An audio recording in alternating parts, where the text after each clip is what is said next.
Evelina's stepmom sneered when Evelina inherited nothing. But then the Duke of Blackwood entered the room. His chilling words sliced through the tension. She inherits me, and I own everything. The room fell silent. But who exactly does the Duke think he is? And what does this sudden claim mean for Evelina? Is this a cruel joke or a life-changing proposal? Hello, lovely. If you're enjoying this historic romantic tale, I'd be so grateful for a like or a subscribe. It helps me bring you more stories of love, longing, and history. And if you're up for it, tell me in the comments where you're watching from. I read every note, and it always brings a smile to my face. Chapter 1. The Will Reading. The rain had not stopped for 3 days. Evelina Whitford sat perfectly still on the hard-backed chair near the cold fireplace of Fairfield Manor's drawing room, her hands folded in her lap, her spine straight despite the chair's uncomfortable angle. She had learned long ago that stillness was a form of invisibility, and invisibility was survival. Across from her, Lady Margaret Whitford reclined on the plush settee like a queen holding court, her daughters arranged on either side of her like carefully positioned ornaments. Beatrice, at 21, wore new black silk that rustled with every breath. Constance, 19, had matching fabric, though cut in a slightly different style. Their mourning clothes had been commissioned from London the moment Lord Whitford's health had taken its final turn. Evelina's own dress was 5 years old, originally purchased when a distant cousin had died and had been let out twice to accommodate the subtle changes in her figure. The alterations were visible if one looked closely. Slightly puckered seams at the waist, a faint discoloration where the old stitching had been. The fabric had faded from true black to something closer to charcoal, and the style was decidedly out of fashion. She wondered if anyone in the room noticed. Probably not. They rarely noticed her at all. The November rain drummed against the windows, creating a rhythm that matched the hollow beating of Evelina's heart. Beyond the glass, the gardens of Fairfield Manor disappeared into grey mist. 3 days since they had buried her father. 3 days of this suffocating atmosphere, of Margaret's barely concealed satisfaction, of her half-sister's careful avoidance of her gaze. "The solicitor is late," Margaret announced, her voice cutting through the quiet. She consulted the ornate clock on the mantelpiece with obvious displeasure. Most inconsiderate, given the circumstances. Standards are slipping everywhere. Even the professional classes seem to have forgotten proper decorum in this post-industrial age. Beatrice murmured agreement. Constance said nothing, but her fingers worried at the black ribbon on her dress. Evelina's eyes drifted to her father's chair, the leather wingback positioned near the window where he had spent his final months, watching the estate he would soon leave behind. Even now, 3 days after his death, no one had dared to sit in it. In life, he had never invited Evelina to sit near him either. She had been permitted in his presence occasionally, always standing, always silent, always aware that she existed in his household by sufferance rather than right. The clock struck 4, and as if summoned by the chime, hurried footsteps sounded in the hallway. Mr. Pemberton, the family solicitor, appeared in the doorway, his coat dampened by rain, his spectacles fogged from the transition between the cold exterior and the slightly warmer interior. He carried a leather satchel that he clutched protectively against his chest. "Lady Margaret, my sincerest apologies for the delay." He removed his hat, revealing thinning grey hair plastered to his skull. "The roads from London are nearly impassable with the rain. I was forced to—" Yes, Margaret interrupted with a dismissive wave. "You're here now. Shall we proceed? I'm certain we all wish to have this unpleasant business concluded." Mr. Pemberton's eyes swept the room, landing briefly on Evelina before skittering away. That, too, was familiar. People rarely looked at her directly. She had become expert at reading the edges of their vision, interpreting what they thought of her by how quickly they looked away. The solicitor settled himself at the writing desk, extracted several rain-dampened documents from his satchel, and arranged them with nervous precision.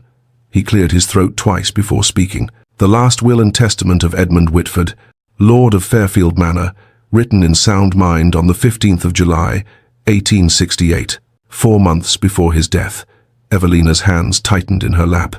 4 months during which he had been confined to his chair, his body failing but his mind still sharp. 4 months during which he might have summoned her, might have spoken to her, might have acknowledged her existence in some meaningful way. He had not. Mr. Pemberton read in a methodical drone, his voice rising and falling with practiced legal cadence. Fairfield Manor and its surrounding farms, over 2,000 acres of Hampshire countryside, were to pass to Beatrice's future husband, whoever that might be, with the provision that Beatrice would retain ownership should she remain unmarried. The London townhouse in Mayfair, along with its furnishings and an annual income of £3,000, was bequeathed to Constance. The investment portfolio, carefully accumulated over decades, was to be divided equally between his legitimate daughters. Evelina felt the words like small cuts. Legitimate. The implication hung in the air. There was an illegitimate daughter present, and she was something else entirely. Mr. Pemberton continued. Personal items were distributed with care. Lord Whitford's pocket watch to a military friend, his hunting rifles to a neighbour's son, his collection of books on estate management to a cousin. Even his favourite horse was mentioned, to be given to the stable master who had cared for it these many years. For Evelina, nothing. Not her mother's wedding ring, which she knew existed because she had seen it once, pressed between the pages of a book in her father's study. Not the small watercolours her mother had painted of the estate gardens, which hung in a lesser hallway where no one of importance ever walked. Not even a token gesture, a book, a trinket, a single shilling to acknowledge that she had existed under his roof for 23 years. Nothing. The word rang in Evelina's mind with terrible finality. She had expected this, had known it would be thus, and yet the reality of hearing it spoken aloud in Mr. Pemberton's detached voice created a hollowness in her chest that threatened to consume her. Well, Lady Margaret said into the silence that followed the reading's conclusion. Her voice carried a satisfaction that she didn't bother to disguise. Well, Mr. Pemberton, I suppose that settles the matter of my late husband's earlier indiscretion. Evelina's jaw tightened. Earlier indiscretion, as if she were a youthful mistake, a forgotten debt, a regrettable transaction. Margaret turned to look at her directly for the first time that afternoon, and her smile was cold. She has received exactly what she deserves. Nothing. Beatrice studied her hands. Constance's cheeks flushed pink, but she said nothing. They had never been actively cruel to Evelina, had never joined their mother in her casual torments, but neither had they ever been kind. They had simply looked away, year after year, until looking away had become second nature. Evelina rose from her chair with the careful grace she had perfected over the years. She would not run. She would not cry. She had given Margaret the satisfaction of her tears once, at age 7, when she had been told she could not attend Beatrice's birthday celebration. She had learned then that tears only fed the woman's cruelty. "If you'll excuse me," Evelina said quietly, her voice steady despite the roaring in her ears. She turned toward the door, already planning her retreat to the servants' quarters, where Margaret had informed her she would be staying now that her father was gone. She would pack her few belongings, the worn dresses, the hidden books she had collected over the years, the sketch pencils she had purchased, with coins saved from managing the household accounts. Perhaps she could find a position as a governess, though without references it would be difficult. Perhaps the door swung open before she reached it. The man who entered was tall enough that he had to duck slightly beneath the doorframe. Rain had darkened his hair to black, and his morning clothes were perfectly tailored, emphasizing broad shoulders and a lean, powerful frame. But it was his face that arrested Evelina's movement, sharply handsome, with high cheekbones and a jaw that might have been carved from marble. His eyes, ice blue and penetrating, swept the room with the confidence of someone accustomed to command. The room fell silent. Even the rain seemed to quiet. Lady Margaret rose from the settee, her expression shifting rapidly from irritation to recognition to something approaching nervousness. "Your Grace," she said, her voice suddenly honey-sweet. "We were not expecting, that is. What an unexpected honor." The Duke of Blackwood, for Evelina, knew who he must be, even having never met him. There was no mistaking that bearing. That presence did not acknowledge Margaret's flustered greeting.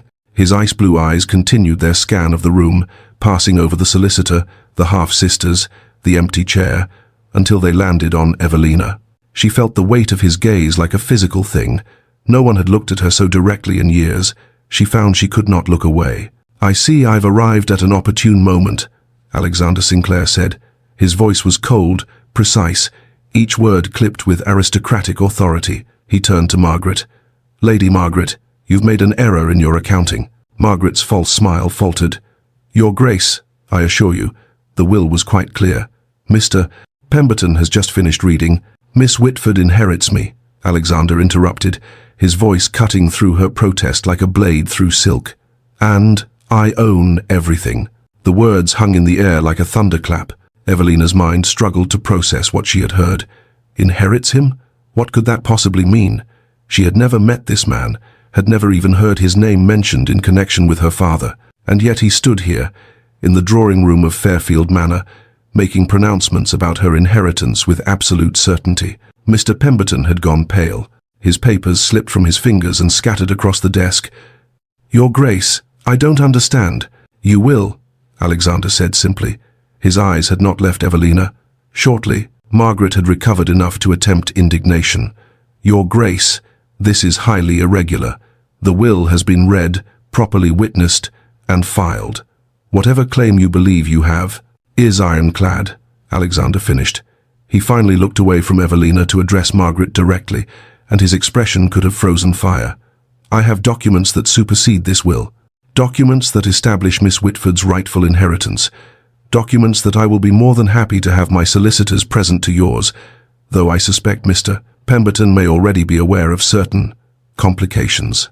The solicitor made a sound halfway between a cough and a whimper. "What documents?" Margaret demanded, her voice rising. "Edmund never mentioned. Lord Whitford wrote to me in July," Alexander said, 4 months before his death, the same month, I note, that he drafted this will. Interesting timing, wouldn't you say? Beatrice and Constance exchanged confused glances. Evelina remained frozen near the door, afraid that if she moved, this strange dream would shatter, and she would wake to find herself still sitting on that hard chair, still receiving nothing, still invisible. Alexander turned back to her. "Miss Whitford, I apologize for the dramatic nature of my arrival. I had hoped to reach Fairfield before the will was read, but the roads—" He gestured vaguely at his rain-dampened clothes. "I trust we can discuss the particulars of your inheritance in more comfortable circumstances, if you'll permit me." Evelina found her voice, though it came out barely above a whisper. "I don't understand." Something flickered in Alexander's ice-blue eyes, an expression too quick to name. "I know. I will explain everything. You have my word." "Your word means nothing if the law—" Margaret began. "The law," Alexander said, his voice dropping to a temperature that made the cold drawing room feel tropical by comparison, "is entirely on my side, Lady Margaret, as you will discover. Now, if you'll excuse us, Miss Whitford and I have much to discuss." He extended his hand toward Evelina. She stared at it strong, elegant, offered with such certainty, and felt the world tilt beneath her feet. This morning she had woken knowing she had nothing. This afternoon she had had that nothing confirmed. And now this stranger, this duke, stood in the drawing room offering her. What? His hand? An inheritance? Himself? "Miss Whitford inherits me, and I own everything." The words echoed in her mind, impossible and yet spoken with such absolute conviction that she found herself believing them despite their impossibility. Evelina had spent 23 years learning to be invisible, to take up no space, to expect nothing and receive less. She had mastered the art of survival through silence and stillness. But as she looked at Alexander Sinclair's outstretched hand, as she felt the weight of his ice-blue gaze that saw her, truly saw her, something long dormant stirred in her chest. She took his hand. His fingers closed around hers, warm despite the November chill, steady and sure. She felt calluses that spoke of a man who did more than sign documents and attend balls. His grip was firm but gentle, respectful of her autonomy, even as it offered support. "Good," Alexander said softly, and for the first time she heard something other than cold command in his voice. "Then, let us begin." Chapter 2. The arrangement explained. "The library," Alexander said, his hand still holding Evelina's. "We require privacy for this discussion." Lady Margaret's face had progressed through several shades of red before settling on an alarming purple. "Your Grace, I must protest." "You may protest all you wish, Lady Margaret. In the library." Alexander's tone brooked no argument. "Unless you'd prefer I explain the situation here, in front of Mr. Pemberton and your daughters, I'm certain they would find the details illuminating." Margaret's mouth snapped shut. Whatever she saw in Alexander's expression convinced her that discretion was the wiser course. She swept toward the library with the air of a woman heading to her own execution, Beatrice and Constance trailing uncertainly behind her. Evelina found herself guided by Alexander's steady hand, her mind still struggling to catch up with the past 10 minutes. The library at Fairfield Manor was not large. Her father had not been a great reader, but it was warmer than the drawing room, with a fire burning in the grate. The shelves held mostly books on estate management and hunting, interspersed with the occasional novel that Margaret had deemed appropriate for her daughters. Alexander released Evelina's hand only once they were all assembled. He positioned himself near the fire, his back to the warmth, his face cast in dramatic relief by the flames. It was a commanding position, and Evelina suspected he had chosen it deliberately. Mr. Pemberton hovered near the door, looking as though he wished to be anywhere else. In July of this year, Alexander began without preamble, I received a letter from Lord Whitford. In it, he explained a matter that had weighed on his conscience for many years. He withdrew a folded paper from his coat. This letter. Margaret reached for it, but Alexander held it out of her grasp. You'll have your opportunity to examine it, Lady Margaret. Patience. He read aloud, his voice steady. Your Grace, I write to you regarding a matter of honor that I have shamefully neglected. 24 years ago, your late father and I entered into an agreement, a marriage contract between our families. At the time, I had only one daughter, born of my first marriage. Your father had only one son. The contract was meant to unite our estates and families. Evelina's breath caught. 24 years ago, she had been born in April of 1845. This contract had been written when she was an infant. Alexander continued reading. I had every intention of honoring this agreement, but after my first wife's death and my subsequent remarriage, I allowed my new wife to convince me that the contract should be reinterpreted. I was weak. I am ashamed. But as I face my own mortality, I can no longer ignore the binding nature of the agreement I made with your father. I ask that you honor it, as I failed to do. My eldest daughter deserves better than what I have given her. The silence that followed was broken only by the crackling of the fire. That's impossible, Margaret said, her voice shaking. Edmund would never. He knew that contract was meant for a legitimate heir, not some... The contract, Alexander interrupted, producing a second document. This one, yellowed with age and bearing 2 wax seals, specifies quite clearly, Lord Whitford's eldest daughter. It makes no mention of legitimacy. Miss Evelina Whitford, born April 1845, is precisely that. Your daughters, Lady Margaret, were born in 1847 and 1849. They are younger. He laid the contract on the desk between them. Evelina could see the spidery handwriting, the impressive seals, the signatures at the bottom, her father's name, and another, Thomas Sinclair, Duke of Blackwood. This is a legal document, Alexander continued, his voice cold as January frost, drawn up by solicitors, witnessed by parties of good standing, and filed with the appropriate authorities. It stipulates that upon the eldest Whitford daughter reaching her majority, or upon Lord Whitford's death, whichever came first, she would be entitled to a marriage settlement, including property, income, and the protection of the Sinclair family name. Mr. Pemberton made a strangled sound. I was not aware, that is, Lord Whitford never mentioned, because Lord Whitford allowed his second wife to convince him to ignore his obligations, Alexander said, a decision he apparently came to regret. Margaret's hands clenched into fists. She's illegitimate. No court would uphold a marriage contract for a bastard child. Actually, Mr. Pemberton said quietly, if I may, Lady Margaret, the law regarding marriage contracts is quite clear. If Lord Whitford acknowledged Miss Whitford as his daughter, which he did, publicly, by allowing her to bear his name and reside in his household, then her birth status is irrelevant to the contract's validity. But her education, Margaret grasped at straws. Her complete unsuitability for... Miss Whitford has been managing your household accounts for the past 5 years, Alexander said. Evelina's head snapped up. How did he know that? I'm told her mathematical abilities are exceptional. She reads Latin and French. She plays the pianoforte. What exactly do you consider her unsuitable for, Lady Margaret? Margaret's mouth opened and closed soundlessly. Alexander turned to Evelina for the first time since entering the library. His ice-blue eyes softened fractionally. Miss Whitford, you have a choice in this matter. The contract is binding, but I am not a man who would force any woman into an arrangement against her will. He gestured around the cold library, the gesture somehow encompassing all of Fairfield Manor and the life Evelina had endured within its walls. You may remain here, if that is your wish, or you may honor your father's agreement and come with me to Blackwood Hall. I will expect nothing untoward. You will have your own quarters, your own staff, and time to become acquainted before any formal arrangements are made. The choice was an illusion, and they both knew it. Stay here, where Margaret would make her life unbearable now that she had no protection, or leave with a stranger who claimed a legal obligation to her.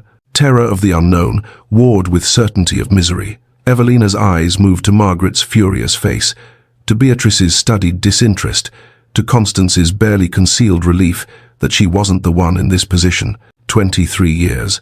23 years of invisibility, of taking up no space, of managing accounts and mending linens and pretending she didn't exist. I'll need a quarter hour to gather my belongings. Your Grace. Alexander's expression shifted, not quite a smile, but close. Take 30 minutes.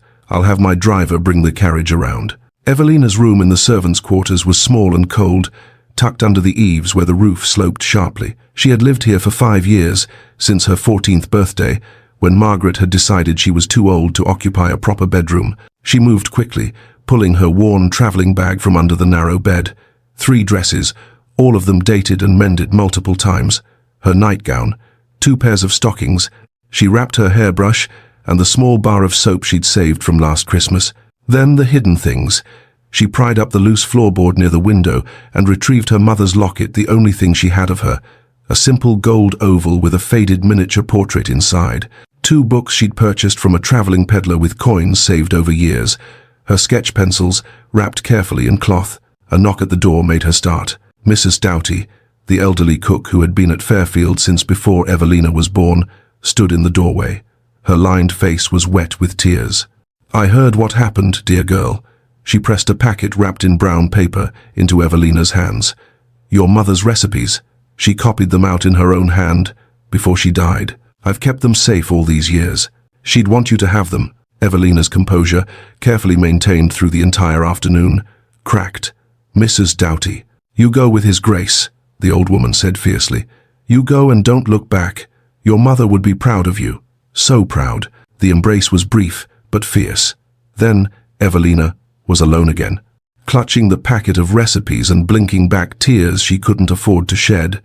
Not yet, not until she was far away from this place. The carriage was elegant, bearing the Sinclair crest on its door, a falcon in flight. The interior was lined with burgundy velvet, and oil lamps cast a warm glow against the gathering November darkness. Alexander handed her in with the same careful courtesy he'd shown since his arrival, then took the seat across from her. The driver called to the horses, and with a lurch, they were moving. Evelina watched through the rain-streaked window as Fairfield Manor receded into the mist, the only home she'd ever known, the place of her every unhappy memory, disappearing behind her. The reality of what she'd done settled over her like a cold blanket. She had left. She was in a carriage with a man she'd met less than 2 hours ago, a man who claimed he owned everything and that she somehow inherited him. The absurdity of it made her feel light-headed. Your Grace, she said quietly, her voice barely audible over the rattle of wheels on the rutted road. Why now? If this contract existed, why wait until my father died? In the lamplight, Alexander's face was all sharp angles and shadows. He was silent for so long she thought he might not answer. Your father asked me to wait, he finally said. He hoped Lady Margaret might soften toward you. He believed that given time, she might come to see your value. A bitter laugh escaped Evelina before she could stop it. He was wrong. Yes, he admitted as much in his final letter. Alexander's jaw tightened. He was a weak man who made weak choices. But in the end, he tried to do right by you. And you? Evelina found courage she didn't know she possessed. You could have ignored his letter. Why didn't you? Another long pause. Something flickered across Alexander's face pane, quickly masked. I waited because I had my own complications to resolve. He looked away, out the window at the dark countryside. Matters of the heart that needed to be put to rest before I could honor my father's agreement. Evelina absorbed this. He had loved someone, perhaps still did, and here she was, an obligation he'd inherited along with his title. You're not obligated to marry me, Miss Whitford, Alexander said, his voice careful. The contract entitles you to a settlement, regardless of whether a marriage takes place. You'll have property, income, independence, but I am obligated to protect you while you're under my guardianship. That I will do. The carriage hit a rut, and Evelina braced herself against the wall. Protect her. Not love her, not even want her. Just protect her, because a piece of paper said he must. She should be grateful. She was grateful. And yet, some part of her, foolish, hopeful, wished for more. I don't understand you, Your Grace, she said softly. You seem to want nothing from me, and yet you've upended your life to honor a contract made before either of us was born. Alexander turned back to her, and in the lamplight, his ice-blue eyes held depths she couldn't fathom. Perhaps I'm simply a man who keeps his word. Or perhaps you're a man who always gets what he wants, Evelina countered, surprising herself. This time, Alexander's smile was real, if fleeting. Perhaps I'm both, Miss Whitford. We have a long journey ahead to Blackwood Hall. You'll have ample time to determine which. The carriage rolled on through the November night, carrying Evelina away from everything she'd known toward a future she couldn't begin to imagine. Chapter 3. Blackwood Hall and First Connections. Blackwood Hall emerged from the darkness like something from a dream. The carriage had been traveling for hours through increasingly wild countryside, the roads growing narrower as they climbed into Derbyshire. Evelina had dozed fitfully, exhaustion finally overtaking anxiety, and when she woke, the Duke was gently touching her shoulder. We've arrived? Miss Whitford. Through the window, she saw it, a massive Jacobean manor sprawling across a hillside, its mullioned windows blazing with light against the November night. The architecture was all dramatic gables and ornate stonework, intimidating in its grandeur yet somehow welcoming, with every window lit as if in greeting. Evelina's breath caught. This was to be her home? The carriage rolled to a stop before an entrance flanked by torches. Immediately, footmen appeared, not the 2 or 3 Fairfield could muster, but half a dozen, all in matching livery. The door opened, steps were lowered, and Alexander descended first, before turning to offer his hand. Evelina accepted it, her legs unsteady after the long journey. The cold air bit at her cheeks, carrying the scent of wood smoke and pine. Your Grace, welcome home. An older woman in a housekeeper's black dress and crisp white cap stood at the entrance. Her face was kind, with laugh lines around her eyes and a warmth that reminded Evelina painfully of Mrs. Doughty. And this must be Mrs. Hartwell. May I present Miss Evelina Whitford? Alexander said. Miss Whitford, this is Mrs. Hartwell, who has managed Blackwood Hall since before I was born. Mrs. Hartwell's smile widened as she curtsied. Welcome home, Lady Evelina. The title struck Evelina like a physical blow. I'm only Miss. His Grace sent word ahead. Mrs. Hartwell said gently, her eyes twinkling with understanding. You're to be treated as the future Duchess. Now, you look exhausted, my dear. Let's get you settled.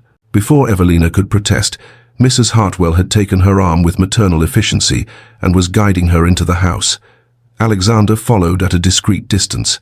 The entrance hall was breathtaking. Vaulted ceilings, a grand staircase that split in 2 directions, portraits of stern-faced ancestors lining the walls. But there was warmth here too, fires blazing in massive fireplaces, the scent of beeswax and lavender, the sound of distant voices suggesting a household that actually functioned rather than merely existed. Your rooms are in the East Wing, Mrs. Hartwell explained, as they climbed the stairs. His Grace thought you'd prefer the morning light. The suite hasn't been used since the late Duchess, bless her soul, but we've aired it thoroughly and refreshed everything. Evelina's mind reeled. A suite. She'd lived in a single room under the eaves for 5 years. Mrs. Hartwell opened a door, and Evelina stepped into a space larger than the entire servants' quarters at Fairfield. 3 rooms. A bedroom with a 4-poster bed draped in blue silk, a sitting room with elegant furniture arranged before a roaring fire, and through another door, a dressing room with wardrobes and a full-length mirror. There's hot water for washing, Mrs. Hartwell indicated a porcelain basin and ewer painted with delicate flowers. And I've had cook prepare a light supper. You must be famished. A tray sat on a small table, soup that steamed and smelled of herbs, fresh bread, cheese, sliced apples, real food, not the kitchen scraps Evelina had grown accustomed to at Fairfield. I'll leave you to rest, Mrs. Hartwell said. Ring if you need anything at all. Anything, my dear. That's what we're here for. She paused at the door. His Grace is a good man. You're safe here. The door closed softly, and Evelina was alone. She stood in the center of the bedroom, turning slowly to take it all in. The fire crackling cheerfully, the bed piled with quilts and pillows, the windows curtained in heavy blue velvet. Her small bag, already brought up, looking pitifully out of place on a chair that probably cost more than everything she owned. The tears came suddenly, overwhelming. Evelina sank onto the bed, so soft, so impossibly soft, and wept for the life she'd left behind. For her mother, gone 20 years but still missed. For her father, who'd finally tried to do right by her but only in death. For the sheer overwhelming contrast between the cold room under the eaves and this beautiful suite where she was welcomed, wanted, safe. She cried until she had no tears left, then washed her face in the warm water and ate every bite of the supper, savoring each mouthful like the gift it was. Morning light woke her, streaming through windows she'd forgotten to curtain. Evelina sat up, disoriented, until memory returned. Blackwood Hall, the Duke, the contract, real. She explored her rooms in daylight, discovering details she'd missed the night before. The sitting room had a writing desk stocked with paper and ink. The dressing room held wardrobes, and when she opened them, she found dresses. Simple, well-made dresses in her size, in colors she actually liked. Soft blues and grays and one in deep green. How had he known her measurements? Had her father provided them in his letter? A maid appeared young, friendly, eager to help, and soon Evelina was dressed in a blue morning gown that fit better than anything she'd worn in years. Her hair was arranged simply but neatly. When she looked in the mirror, she barely recognized herself. Mrs. Hartwell collected her for breakfast, leading her to a small dining room far more intimate than the grand hall she'd glimpsed the night before. Alexander was already there, seated at the head of the table with correspondence spread before him and a newspaper folded beside his plate. He rose immediately when she entered. "Miss Whitford, I trust you slept well?" "Very well, Your Grace. Thank you." The formality felt strange after their frank conversation in the carriage. He gestured to a chair. "Please, help yourself to whatever you'd like." The sideboard held more food than Evelina had seen in months. Eggs, bacon, kippers, toast, preserves, fruit. Her hands shook slightly as she served herself small portions, old habits of scarcity dying hard. They ate in silence, broken only by the clink of silverware. Alexander returned to his correspondence, giving her privacy even as they shared space. Evelina ate slowly, savoring everything, making each bite last. She didn't notice Alexander watching her until she looked up and caught him staring. His expression was unreadable, but his jaw was tight. "Forgive me," he said quietly. "I didn't mean to make you uncomfortable." "You didn't, Your Grace. I was just—" She couldn't finish. He set down his fork with careful precision. When he spoke next, it was to the air rather than to her. "Mrs. Hartwell, please ensure Miss Whitford has access to food whenever she wishes. The kitchens are always available to her." Mrs. Hartwell, appearing from nowhere as good housekeepers do, nodded.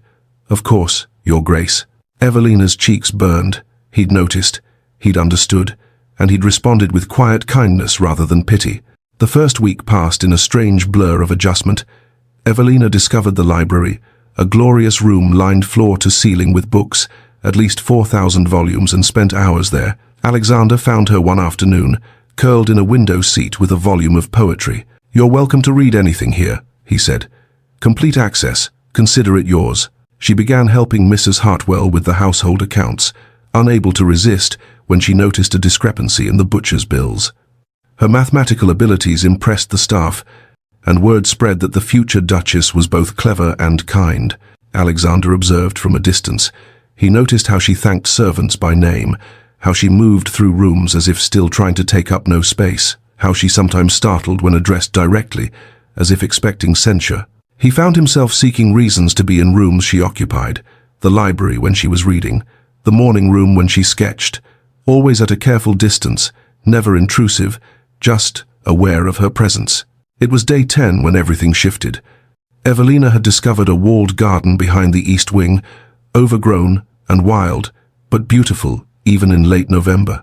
The bare bones of what had once been carefully cultivated beds showed through the weeds. Rose vines climbed the walls, leafless now but promising. She was sketching the archway, her pencil capturing the romance of abandonment, when a voice behind her said, "My mother's garden." Evelina turned to find Alexander standing a respectful distance away, his expression softer than she'd yet seen it. "I'm sorry," she said quickly. "I didn't mean to trespass." "You're not trespassing. You live here." He moved closer, studying her sketch. "You're talented. Self-taught," she admitted, from a book I found in Fairfield's library. May I? He gestured to the stone bench beside her.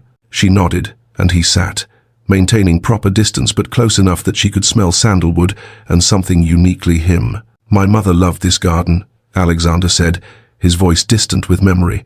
She spent every spare moment here. After she died, 5 years ago, I couldn't. I let it go wild. What was she like? Warm, kind, everything my father was not. His jaw tightened. He was a cold man who valued duty above all else. On his deathbed, his command to me was, marry strategically. The Sinclair name must be maintained at all costs. Evelina absorbed this. But you haven't married. In all these years, I had my reasons. The mask slipped back into place. The silence stretched, but it wasn't uncomfortable. Finally, Evelina dared to speak her truth. My mother died when I was 3. I barely remember her, but I kept one thing she made her recipes. Foolish, perhaps, to treasure something so simple. Alexander turned to her, and his eyes were unexpectedly gentle. Not foolish. We preserve what we can of those we've lost. The conversation opened like a door. Alexander asked about her life at Fairfield, and for the first time, Evelina spoke honestly. About the loneliness, the invisibility, the small, daily cruelties that had shaped her into someone who expected nothing and made herself small. She watched Alexander's hands clench into fists. His fury, controlled but palpable, surprised her. You deserved better, he said simply. She looked at him, truly looked, and saw past the cold exterior to the grief beneath. They were both orphans, in their way, both shaped by loss and duty and the expectations of others. Thank you, she whispered, for everything. He stood abruptly, as if the moment had become too much. I should inform you we'll be going to London after Christmas. There will be a ball at the start of the season, in March, where I'll introduce you to society. You have 4 months to prepare. Evelina's stomach dropped. Society. The ball. All those people who would look at her and see exactly what Margaret saw. Not enough. Alexander must have read her expression. If you wish to learn anything, music, dancing, watercolors, languages, I'll arrange tutors. Not because you're lacking, he added quickly, but because you were denied opportunities you should have had. The casual acknowledgement of injustice made Evelina's eyes fill with tears. Alexander's discomfort was immediate. He stepped back, clearly unused to handling emotion. I'll leave you to consider what you'd like to study. Good evening, Miss Whitford. He was gone before she could respond, leaving her alone in the abandoned garden with her sketch and the growing realization that she was beginning to trust him. And that terrified her more than anything. Chapter 4. The Piano Crisis. The music room at Blackwood Hall had clearly been designed by someone who loved sound. High ceilings amplified every note, and the walls were paneled in wood that resonated with warmth. At its center sat a grand piano, a magnificent broadwood that must have cost a fortune, though a fine layer of dust suggested it had gone unplayed for some time. Evelina stood in the doorway, her heart racing. She had requested a music tutor among her studies along with French conversation and watercolors, but now that Signor Benedetti had arrived, she felt like a fraud. What right did she have to lessons from an Italian master when her only training had been stolen moments at an old schoolroom piano? Signorina Whitford? The man was small and elegant, with silver hair and sharp dark eyes. Please, come, sit. Her hands trembled as she settled on the bench. The keys were ivory, yellowed with age but perfectly maintained. She played a simple C major scale, and even that basic exercise revealed the instrument's quality. The tone was rich and pure, filling the room like liquid gold. Benedetti's eyebrows rose. Again, please. Both hands. 2 octaves. She complied. Her fingers remembered the patterns, the muscle memory built over years of secret practice. The technical skill was apparent even in something so simple, the evenness of her touch, the control, the precision. Who taught you? Benedetti demanded. No one, signor. I taught myself. From an instruction manual I found. His eyes widened in disbelief. Impossible. Play something more complex. Evelina closed her eyes, reaching for a piece she'd memorized years ago from sheet music she'd discovered in Fairfield's rarely used library. Chopin's Nocturne in E-flat major. Her fingers found the opening notes, and the music poured out achingly beautiful, full of longing and sorrow and all the feelings she'd never been allowed to express in words. There were small technical errors, she knew, places where her self-teaching had failed her, where a proper instructor would have corrected her fingering or her phrasing. But the emotion was there, raw and honest, turning the music room into a confession booth. When the final notes faded, silence hung in the air like smoke. "Signorina," Benedetti's voice was rough with emotion. "You are remarkable. With proper training, you could have been a concert pianist. Could have been." The words settled over Evelina like a shroud. All those lost years, all that potential wasted because Lady Margaret had deemed music an accomplishment for real ladies only. "We begin immediately," Benedetti declared. "There is much work to do, but you have the gift. The rest is merely technique." Unknown to Evelina, Alexander had been standing in the hallway when she played the Chopin. He'd been passing by, intending to review some papers in his study, when the music had stopped him in his tracks. It was achingly beautiful, full of longing and loss and a yearning so profound it made his chest tight. He'd stood frozen, transfixed, as the melody wove through him like a living thing. When the music ended, he found himself pushing open the door before conscious thought intervened. Evelina startled at his entrance, half rising from the bench. "Your Grace, I didn't know. I apologize if I disturbed. Why did you stop playing?" The words came out more sharply than he intended. "I didn't know anyone was listening. I'm sorry. You didn't disturb me. Play something else." She hesitated, glancing at Benedetti, who nodded encouragement. Then she turned back to the piano and began again, this time something lighter. Mozart, perhaps, but still imbued with that same emotional honesty. Alexander watched her transform. The guarded woman who moved through Blackwood Hall like a ghost, always trying to take up no space, disappeared. In her place was someone lost in beauty, someone free and unafraid and utterly herself. When she finished, he had to clear his throat before speaking. "Did they forbid you to play at Fairfield?" "Not exactly." Evelina's hands rested on the keys, not quite touching. "But Lady Margaret said it was presumptuous for someone of my station to waste time on accomplishments meant for real ladies." The cold fury that swept through Alexander was becoming familiar. Every day he learned some new cruelty that woman had inflicted, some new way she'd tried to diminish Evelina's spirit. "She was wrong," he said, his voice hard, "about everything." That evening, Alexander was in his study when the express letter arrived. He recognized the seal immediately, his estate manager in Cornwall, and marked urgent. The news was grim. One of the tin mines had collapsed. 3 men dead, their families now destitute. Potential legal liability that could cost the estate thousands. Tensions running high among the workers, threatening wider unrest. He needed to leave immediately. Cornwall was a 4-day journey in good weather, longer in December. He'd be gone at least 2 weeks, possibly more. He found Evelina in the library, curled in her usual window seat with a book. She looked up when he entered, and her smile, small but genuine, did something strange to his heart.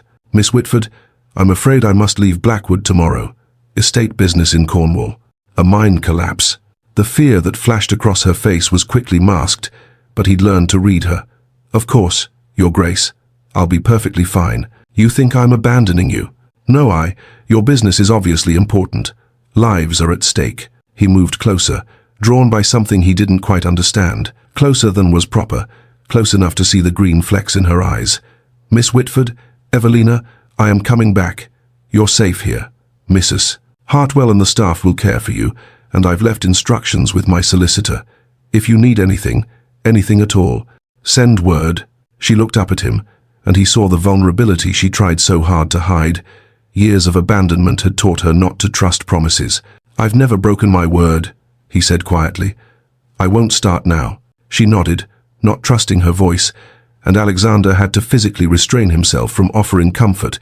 He wasn't certain he knew how to give. The next morning, before dawn, Alexander left a note and a key outside Evelina's door.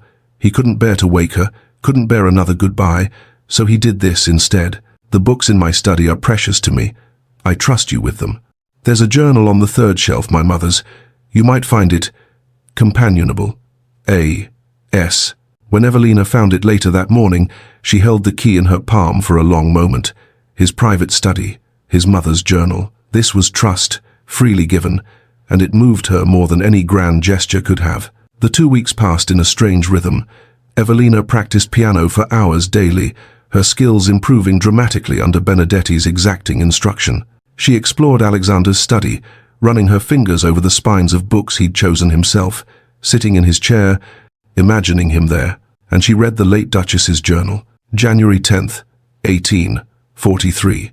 Thomas says I worry too much about Alexander, that the boy needs to toughen up, learn to be a proper duke.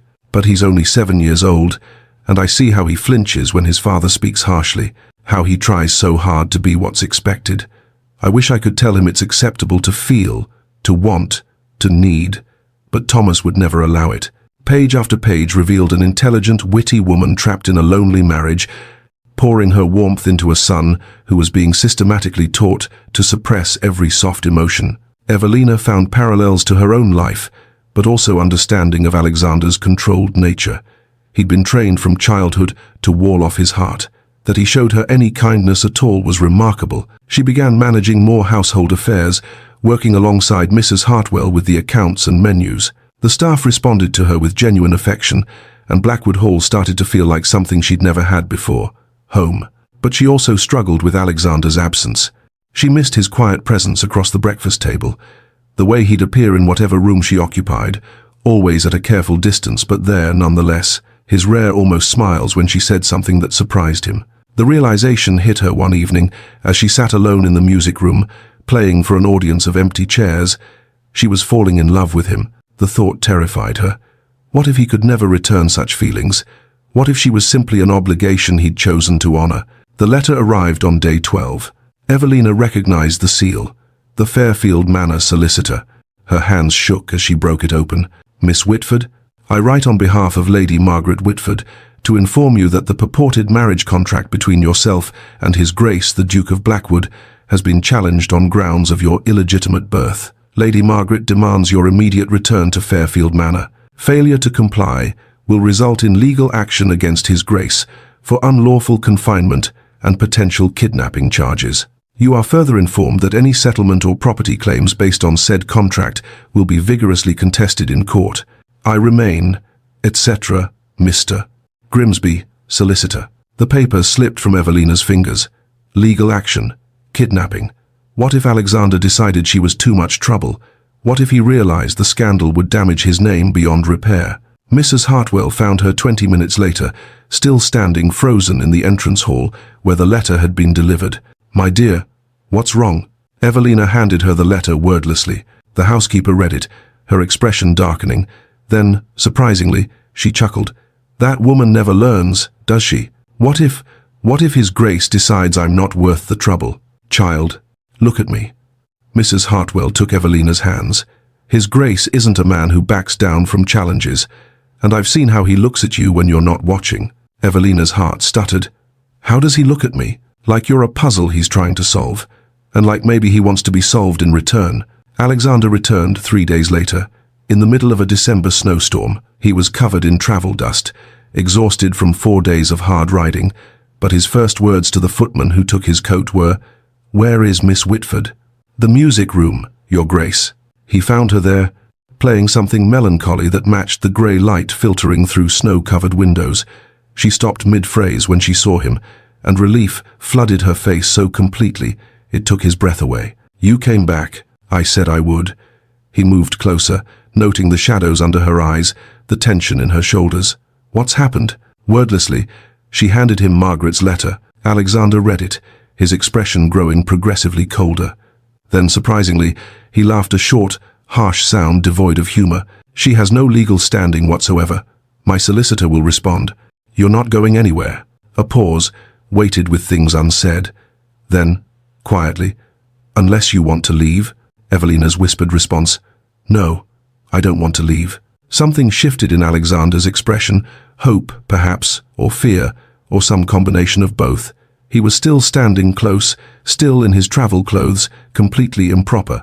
His hair was disheveled from the wind, and there was mud on his boots, and he'd come straight to her before even changing. "I should let you return to your practice," he said, though he didn't move.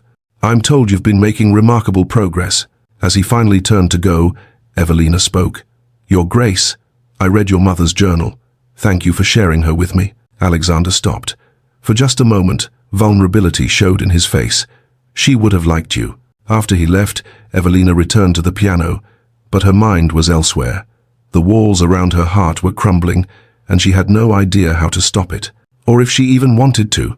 Chapter 5. The London season begins. London in late February was a different world entirely.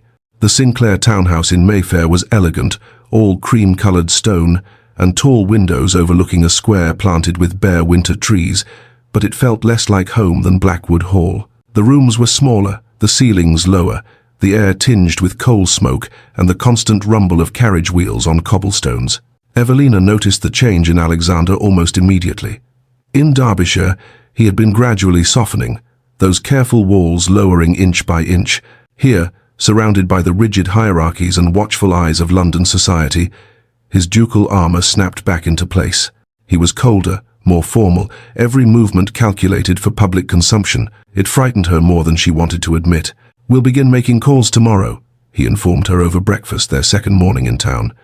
"Lady Pemberton first. She's influential and, more importantly, fair-minded. If we secure her approval, others will follow." Evelina's hands tightened on her teacup.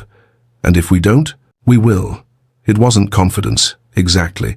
More like absolute certainty that failure was simply not an option. The modistes' establishment on Bond Street was a temple to feminine fashion.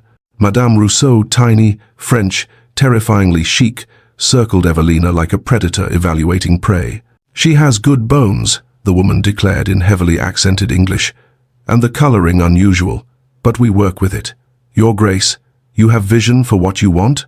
Alexander, who had insisted on accompanying them despite the impropriety, gestured to a bolt of emerald silk. "That? For the ball gown?" Madame Rousseau's eyebrows rose. "Bold choice. It will make her eyes extraordinary, but such a colour demands confidence." "She has it," Alexander said simply. Evelina protested as the dressmaker began taking measurements. "Your Grace, this is too extravagant. The cost—" "You'll be presented as my intended Duchess," Alexander interrupted, his tone brooking no argument. "You'll be dressed accordingly." Intended. The word hung in the air between them like smoke. They had not discussed actual marriage since that first night at Fairfield.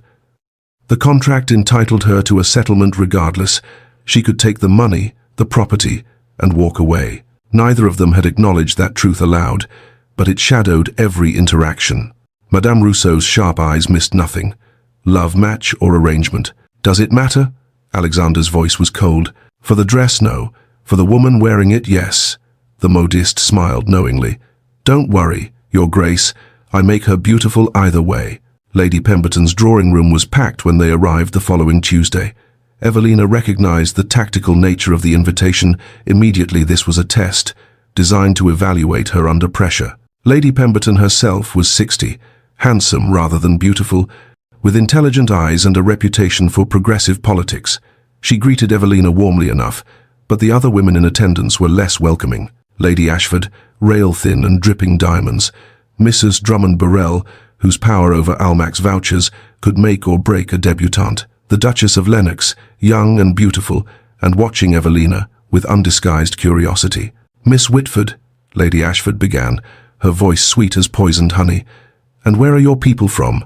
"Hampshire, Lady Ashford." "How interesting. And your mother's family?" The trap was obvious. Evelina chose honesty over evasion. "My mother died when I was 3. I know little of her family." "I understand your father was Lord Whitford, of Hampshire." Lady Ashford's smile sharpened. "I don't recall a Whitford daughter being presented." The implication was clear as crystal. Illegitimacy, scandal, unsuitability. Evelina met the woman's eyes steadily. "My father valued privacy in his family matters, Lady Ashford, as do I." "Privacy." Lady Ashford's laugh was brittle. "How convenient." Alexander, who had been conversing with Lady Pemberton across the room, materialized at Evelina's side with the predatory grace of a wolf. "Miss Whitford has been managing Blackwood's household accounts for the past 3 months.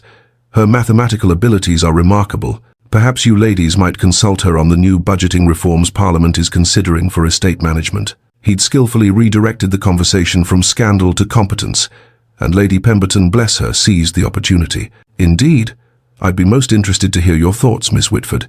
These reforms could significantly impact how estates are managed." "Do you follow the debates?" Evelina did. She'd been reading the Times religiously at Blackwood, and discussions of Irish land reform and tenant rights had fascinated her. She spoke carefully but with genuine knowledge, and watched Lady Pemberton's expression shift from polite interest to actual engagement. The tide shifted, subtly.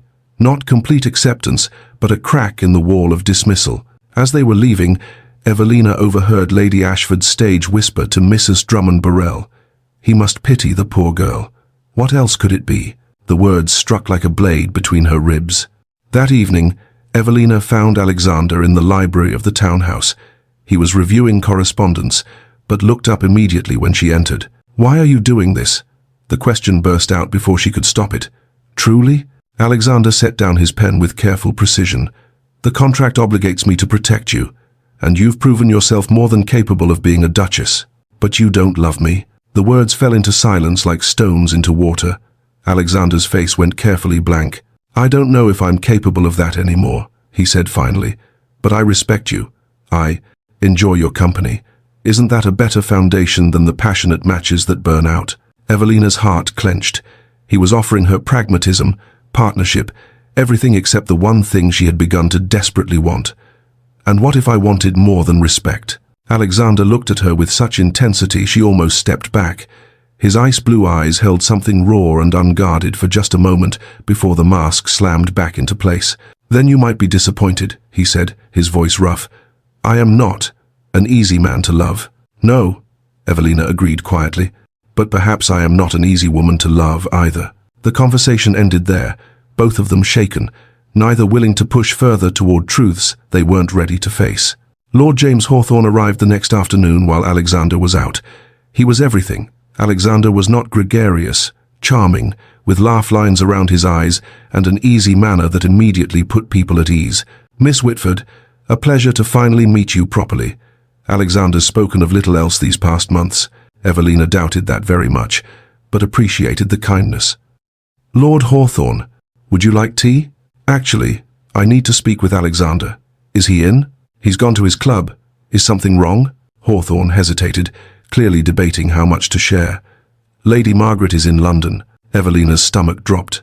"I see. She's been active in society, spreading certain stories about you and His Grace. Nothing Alexander's solicitors can't handle, but thought he should know." Another hesitation. "She's also been seen with Lady Caroline Blackwood, rather frequently." At the name Caroline, something cold slithered down Evelina's spine.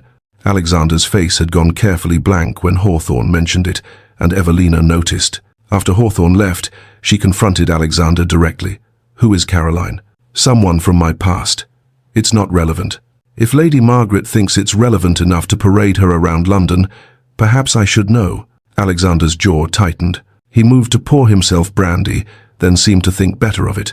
5 years ago, I was involved with Lady Caroline Blackwood. My father forbade the match. She was a baron's daughter, acceptable but not advantageous.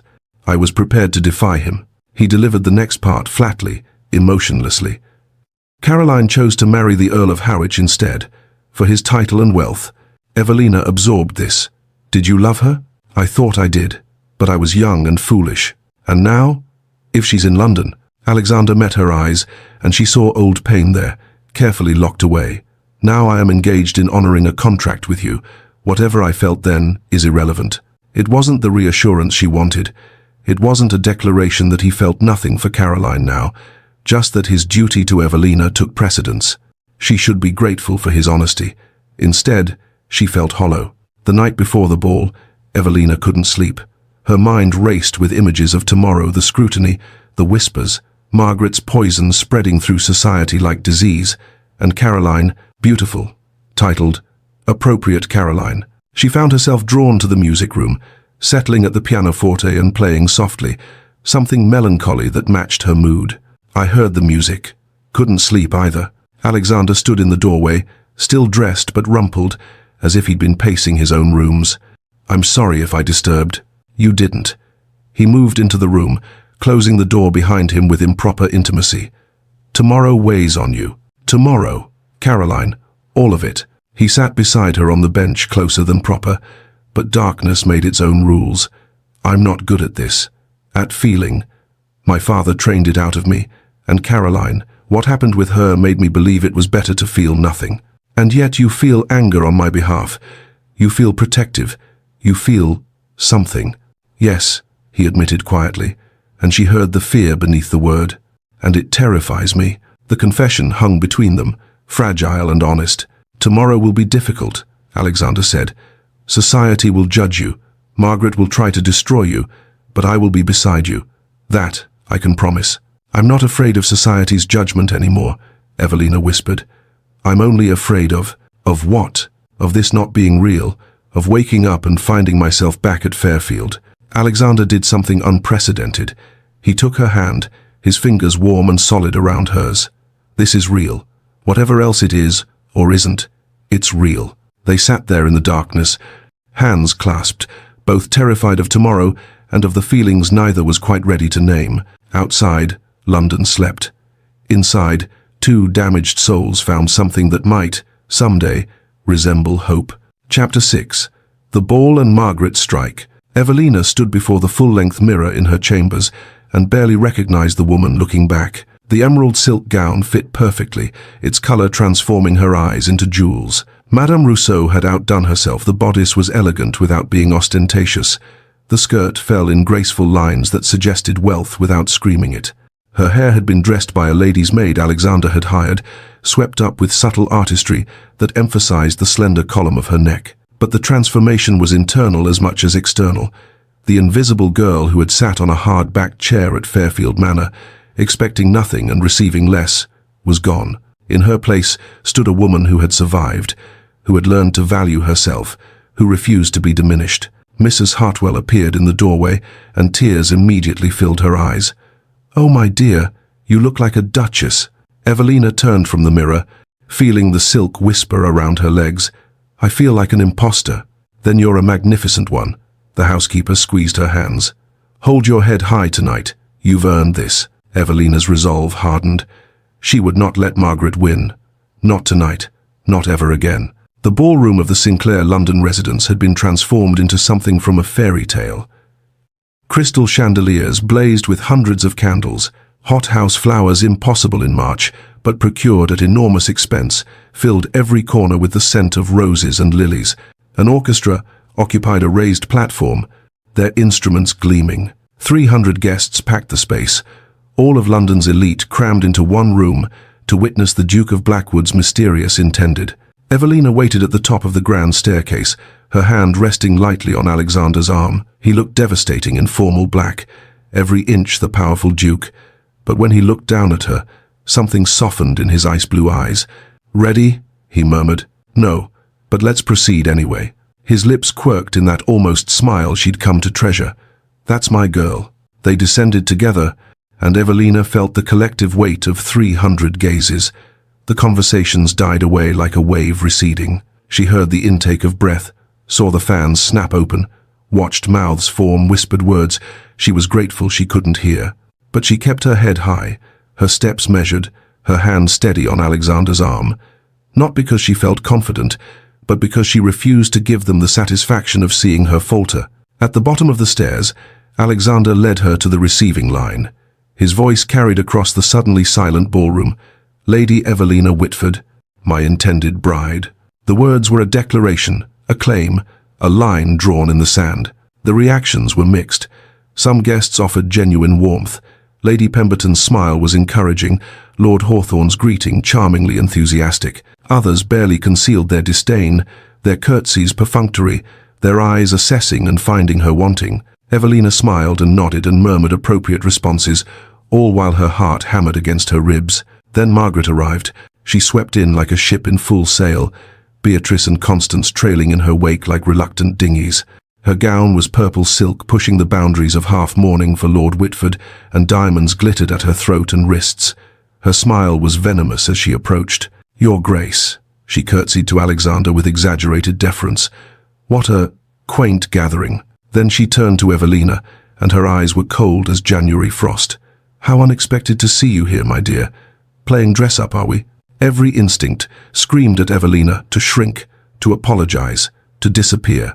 23 years of conditioning was hard to overcome, but she thought of Alexander's hand on hers in the darkness, of Mrs. Hartwell's tears, of the woman in the mirror who refused to be invisible. "Good evening, Lady Margaret," she said, her voice calm and measured.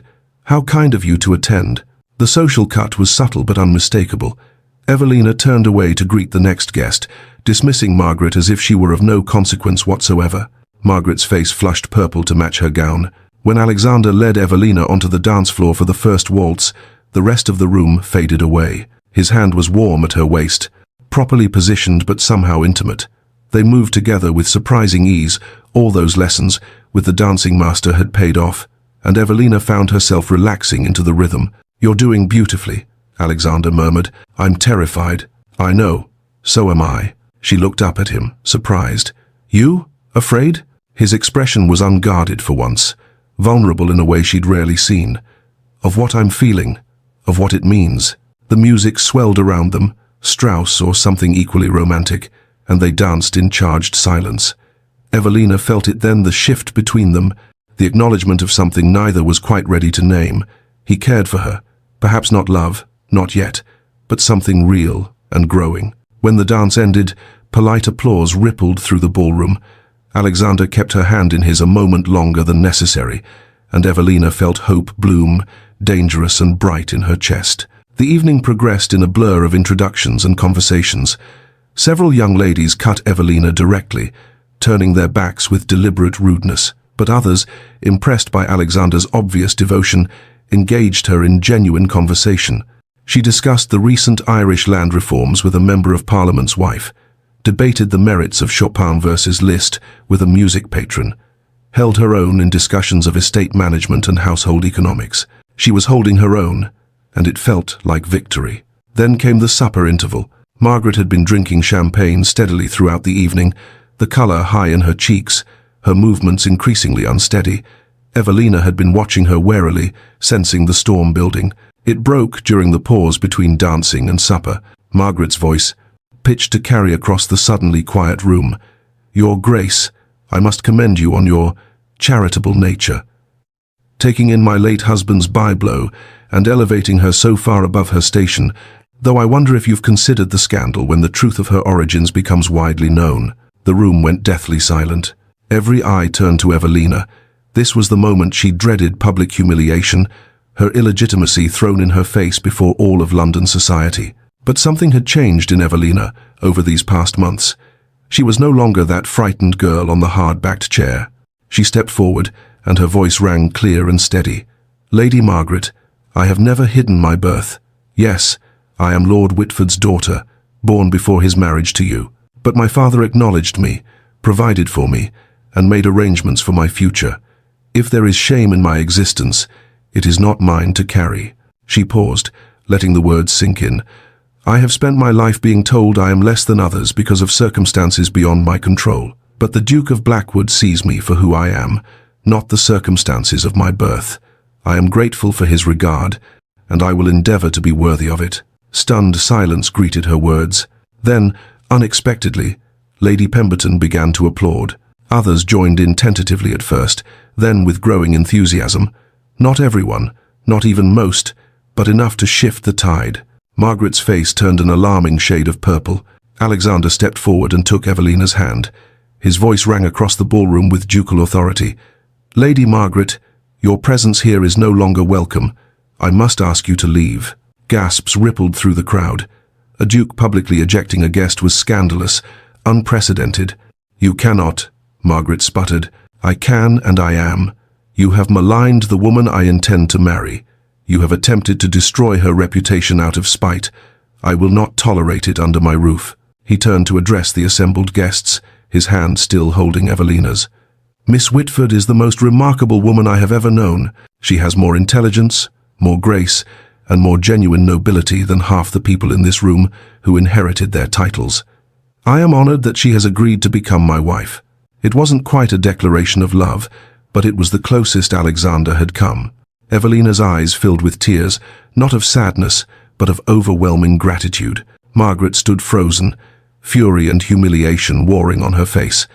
Then she turned and stormed toward the exit, Beatrice and Constance trailing behind her. At the doorway, Constance glanced back at Evelina with something that might have been apology. Then they were gone. The ball continued, but the atmosphere had shifted. Evelina found herself surrounded by well-wishers, some genuine, many opportunistic, all eager to be seen supporting the Duke's choice now that he'd made his position clear. She smiled and nodded and thanked them, exhaustion creeping in at the edges but exhilaration keeping her upright. Late in the evening, she and Alexander escaped to the terrace. The March air was cold, but Evelina welcomed it after the stifling heat of the ballroom. "Thank you," she said quietly, "for defending me." "I meant every word." Alexander's expression was serious. "Evelina, I need to tell you something." "Alexander, a word." Lord Hawthorne appeared in the doorway, his expression urgent. "It's urgent." Alexander's jaw tightened with frustration, but he nodded. "I'll only be a moment." He squeezed Evelina's hand and disappeared back into the ballroom. Evelina stood alone on the terrace, watching the London night and feeling the unreality of everything that had just happened. Through the windows, she could see guests still dancing, still drinking champagne, the evening continuing as if nothing momentous had occurred. Then she saw her, a beautiful woman in sapphire blue, blonde hair dressed in elaborate curls, speaking with Alexander near the orchestra. Even from a distance, Evelina could see the familiarity between them, the way the woman touched Alexander's arm, the way he leaned in to hear her over the music. Lord Hawthorne gestured toward the terrace, toward Evelina. The blonde woman turned and looked directly at her. Even across the crowded ballroom, Evelina felt the assessment, the measuring. This woman was everything Evelina was, not classically beautiful, perfectly polished, utterly appropriate. And Evelina knew, with sinking certainty, exactly who she was. Caroline. Chapter 7. The Caroline Shadow. Evelina woke to grey London light filtering through the curtains of her chamber. For a moment, she felt the lingering warmth of triumph. Alexander's public declaration, Margaret's defeat, the applause that had followed her words. Then she remembered the woman in sapphire blue, and the warmth died. At breakfast, Alexander was already seated. Correspondence spread before him like a barricade. He looked up when she entered, and something flickered in his ice-blue eyes before the mask settled back into place. "Good morning. I trust you slept well." The formality felt like a step backward after the intimacy of the ball. Evelina took her seat, her hands unsteady as she reached for the teapot. "Well enough, thank you." She wanted to ask about Caroline, wanted to demand who that woman was, why they'd looked so familiar with each other, what they'd discussed, but the words stuck in her throat, trapped by years of learning not to ask for things she had no right to. "I have business meetings all day," Alexander said, not quite meeting her eyes. "Estate matters, parliamentary discussions. I likely won't return until evening." "Of course," Evelina forced a smile. "I'll be perfectly fine." He left shortly after, and Evelina was alone with her spiraling thoughts. Lord Hawthorne arrived mid-morning to check on them, his usual cheerfulness slightly muted. Evelina, desperate for information and unable to bear the uncertainty, did something unprecedented. "Lord Hawthorne, who is Lady Caroline Harwich?" He froze, teacup halfway to his lips. "Alexander hasn't told you?" He mentioned her briefly. Someone from his past. But last night, she was here, and they seemed... She couldn't finish. Hawthorne set down his cup with careful precision. "I don't wish to betray Alexander's confidence. Please, I need to understand." He studied her for a long moment, then sighed. Caroline was Alexander's. Well, they were very close 5 years ago. His father forbade the match. She was a baron's daughter, acceptable but not advantageous enough for a duke. Alexander was prepared to defy him. Evelina's heart sank. But she married someone else, the Earl of Harwich, for his wealth and title. Hawthorne's expression was carefully neutral. Her husband died 6 months ago, no children. She returned to London this season, a very wealthy widow. The implication was clear. Caroline was free now, free, wealthy, and socially appropriate. "She's expressed regret about her choice," Hawthorne added quietly. 5 years ago. Evelina felt cold despite the fire blazing in the grate. "She wants him back. What she wants and what Alexander wants are different things." Hawthorne leaned forward, his expression earnest. "Alexander is not the same man he was 5 years ago. You've changed him, Miss Whitford. I've known him since Cambridge, and I've never seen him as alive as he's been these past months." But Evelina's old insecurities were surfacing, all those years of being told she wasn't enough flooding back. Or perhaps I've merely been a distraction, something to occupy him until what he truly wanted became available again. "I don't believe that," Hawthorne said firmly, "and neither should you." But belief required courage Evelina wasn't certain she possessed. The next afternoon, seeking distraction, Evelina ventured to Hatchard's bookshop on Piccadilly. The familiar scent of leather and paper usually soothed her, but today her mind was too restless to settle. She was browsing the poetry section when she heard a voice cultured, musical, achingly familiar from the ball. "The new Tennyson is disappointing, I'm afraid. All that Arthurian nonsense. Give me the earlier work any day." Evelina froze. Through a gap in the shelves, she could see Caroline with an older woman, likely a companion. Up close in daylight, Caroline was even more beautiful than she'd appeared in the ballroom, golden hair, dressed in perfect ringlets. Porcelain skin, without a single flaw. Features that could have been sculpted by a master. Everything Evelina was not. She should leave, should flee before Caroline noticed her. But something pride, perhaps, or stubborn courage, kept her rooted in place. "Miss Whitford, isn't it?" Caroline had seen her, was moving toward her with a graceful glide that made Evelina acutely conscious of her own ordinary gait. "We weren't properly introduced last night," Caroline continued, her smile warm but her eyes assessing. "How rude of me. I'm Caroline Howich." "Lady Howich." Evelina managed a curtsy. Caroline dismissed her companion with a subtle gesture. "I'd like a word with Miss Whitford in private, if you don't mind." The older woman withdrew, and Evelina found herself trapped by social convention in a quiet corner of the bookshop. "You must think me terrible," Caroline began, her tone conversational. "Perhaps I am. I made a choice 5 years ago, security over love. I thought I was being practical. I was just being a coward." Evelina said nothing, waiting for the blade she knew was coming. "I've regretted it every day since," Caroline continued. "My marriage was empty. And now that I'm free, I return to find Alexander has moved on." She tilted her head, studying Evelina like a curiosity in a museum. "I won't pretend to understand what he sees in you. No offense intended, but you're not. Well, you're not what anyone expected." The subtle cruelty beneath the polite words was masterful. Evelina felt it like a physical blow, but refused to show it. "No," she agreed quietly. "I'm not. But perhaps that's precisely the point. I don't want Alexander for his title or his wealth. I care for the man beneath all that." Caroline's laugh was like crystal breaking. "How romantic. But you must realize he loved me. Deeply. That kind of first love doesn't just disappear." She leaned closer, her perfume expensive and cloying. "I'm not trying to hurt you, Miss Whitford. I'm trying to save you from humiliation. When Alexander realizes he can have what he truly wanted all along, where will that leave you?" Evelina's devastation was complete, but she maintained her composure. "If you'll excuse me, Lady Howich." She turned to leave, but Caroline's voice followed her.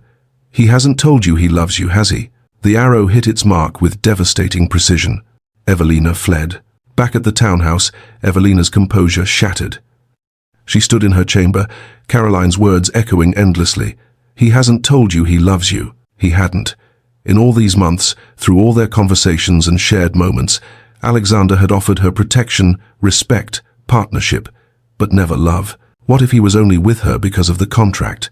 What if, given the choice given Caroline, beautiful and appropriate, and the woman he'd once loved, he would choose differently? Evelina pulled her traveling bag from the wardrobe and began to pack. Her hands shook, but she forced herself to continue. Better to leave now, with some dignity intact, than to wait and be cast aside. "What are you doing, child?" Mrs. Hartwell stood in the doorway, her expression alarmed. "I can't compete with her," Evelina whispered, tears streaming down her face. "With what they had, with first love and beauty and everything I'm not." "You're not competing," Mrs. Hartwell said firmly, crossing the room to take Evelina's hands. "You're offering something entirely different."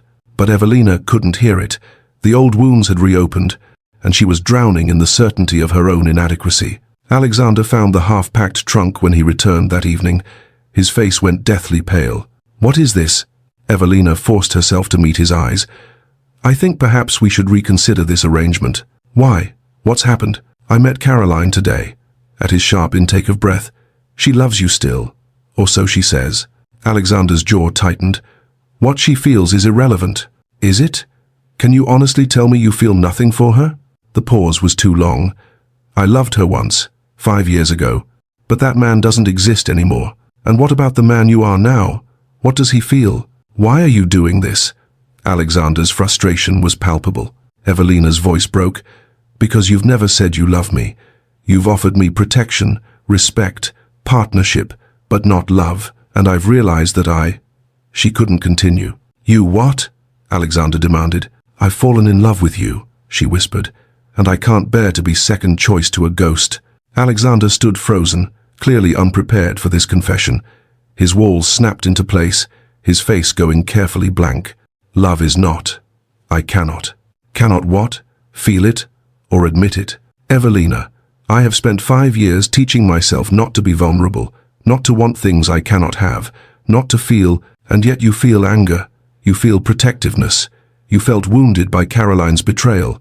You feel, Alexander, you just won't let yourself love. His raw honesty, when it came, was devastating, because everyone I've ever loved has either died or left me. My mother, my father, in his way. Caroline, I will not give that power to anyone again. Then I cannot marry you, Evelina said, her heart breaking, because I won't spend my life loving someone who refuses to love me back. That's not fair. Life isn't fair. I learned that at 3 years old. I need time, Alexander said finally, to think. Take all the time you need. I'll be here until you decide. He left, and Evelina collapsed onto the bed, sobbing. The letter arrived near midnight, slipped under her door by a servant. Evelina recognized the expensive stationery, the elegant handwriting.